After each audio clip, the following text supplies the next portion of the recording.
வணக்கம். என்னோட பேர் விஜயகுமார். நான் கூடுவாஞ்சேரியில் இருக்கேன். எனக்கு அடி வயிற்றில் ரொம்ப சிவியர் பெயின் இருந்து ரொம்ப கஷ்டப்பட்டேன். ஆக்சுவலி அது டாக்டரை கன்சல்ட் பண்ணும்போது அவங்க வந்து ஸ்கேன் எடுத்து சொல்லியிருந்தாங்க. ஸ்கேன் எடுத்து பார்த்ததில் 1 சென்டிமீட்டர் அளவுக்கு கிட்னிக்கு மேலே ஒரு கட்டி இருந்தது. அதுக்கு அவங்க ஆப்ரேஷன் பண்ணணும்னு சொல்லியிருந்தாங்க. ஆனால் எனக்கு ஆப்ரேஷன் பண்ணுறதுல விருப்பம் இல்லை. அக்குபஞ்சர் பற்றி நான் கேள்விப்பட்டு டாக்டர் சங்கீதா அவங்கள போய் பார்த்தேன். அவங்க எனக்கு வைத்தியம் பண்ணாங்க. ஆச்சரியமா இருந்தது. 2 வாரத்திலேயே எனக்கு வந்து அந்த பெயின் எல்லாம் போய் வந்து நார்மல் பொசிஷனுக்கு வந்த ஒரு ஃபீல் கிடைச்சிருச்சு எனக்கு உடனடியாகவே. அதுக்கப்புறம் வந்து தொடர்ந்து நான் அவங்க அக்குபஞ்சர் வைத்தியங்களை நான் பண்ண ஆரம்பிச்சிட்டேன். மிக்க நன்றி. வணக்கம். என்னுடைய பேர் சரளா. நான் குடவஞ்சேரியில் இருக்கேன். எனக்கு வந்து கர்ப்பப்பையில கட்டி இருக்குன்னு சொல்லிட்டு டாக்டர் கிட்ட போனப்ப டாக்டர் வந்து ஆப்ரேஷன் பண்ணணும்னு சொல்லிட்டு சொன்னாங்க. எனக்கு ஆப்ரேஷன் பண்றதுல விருப்பம் கிடையாது.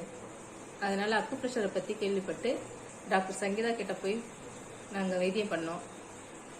வைத்தியம் பண்ணதுல எனக்கு வந்து உடம்புல வந்து நல்ல மாற்றங்களும் நல்லா இருக்க மாதிரியும் தெரிஞ்சுது. நான் அதுக்கப்புறம் என்னுடைய மன திருப்திக்காக ஒரு ஸ்கேன் எடுத்து பார்ப்போம் என்று திருப்பி பார்த்தேன். அப்போ வந்து கட்டியோட அளவும் குறைஞ்சி நல்லா இருந்தது. அதுக்கப்புறம் என்னுடைய உடல் நிலை எது சரியில்லைனாலும் நான் வந்து அக்குப்ரெஷரே ஃபாலோ பண்ண ஆரம்பிச்சிட்டேன். நன்றி.